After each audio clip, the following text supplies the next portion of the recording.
actually reached out to you? Did Bobrisky speak or directly or indirectly to you? If that is not the case or not the case, what are you doing? You've written a letter seeking a retraction of it. No. But what are you doing to establish your innocence in what has been an allegation on this matter? No, Seun. Bobrisky never spoke to me. I have never met him. I do not know him from Adam. It was alleged to have spoken to my son, Falana,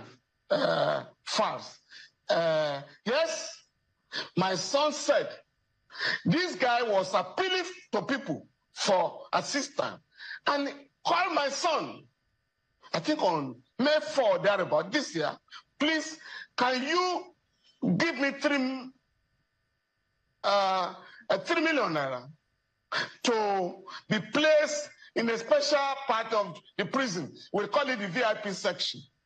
And my son asking, are you calling me under the authorization of the superintendent of prisons? He said, no, please, don't call me again. I'm unable to assist you to bribe the prison authorities. And be very careful, since you're already in jail for an offense. Please, if you are going to come in next time, you either do it through the superintendent or you write a letter endorsed by the prison authorities. And that was the last. Somebody now said he listened to a tape somewhere and went out to lampoon and rather defame me by saying the guy had spoken to me. Of course, we are going to examine the call logs. And my son has also said, this was the guy who originated a call to me.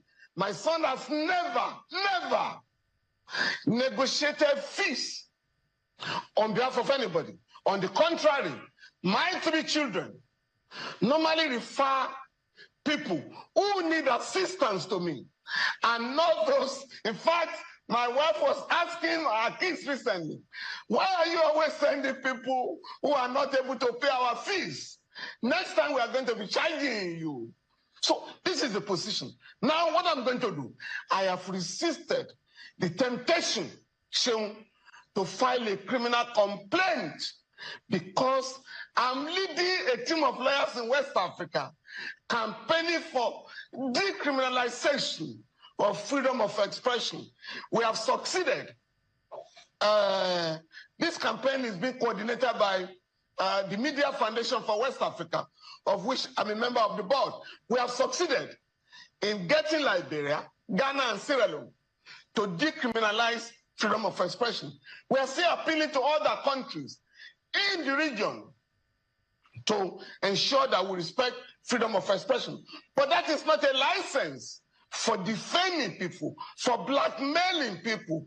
Once, and what we are saying, if you are defamed, in the words of the late Justice Olatawura, in the case of Otawankwa and the state, if you are defamed by anybody, please go out there and sue for libel, where you will put your own character in issue.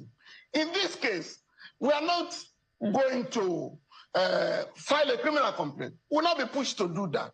I'm currently defending a couple of journalists who are standing trial either under the Cyber Crimes Act or under criminal libel. But what we are going to do is to embark on civil proceedings with a view to restoring our integrity, my own name and that of my son, so that nobody will simply rush to the social media to defend any Nigerian. We want to make an example. In this case, we have asked for a retraction and an apology rendered to us. And that is not too much.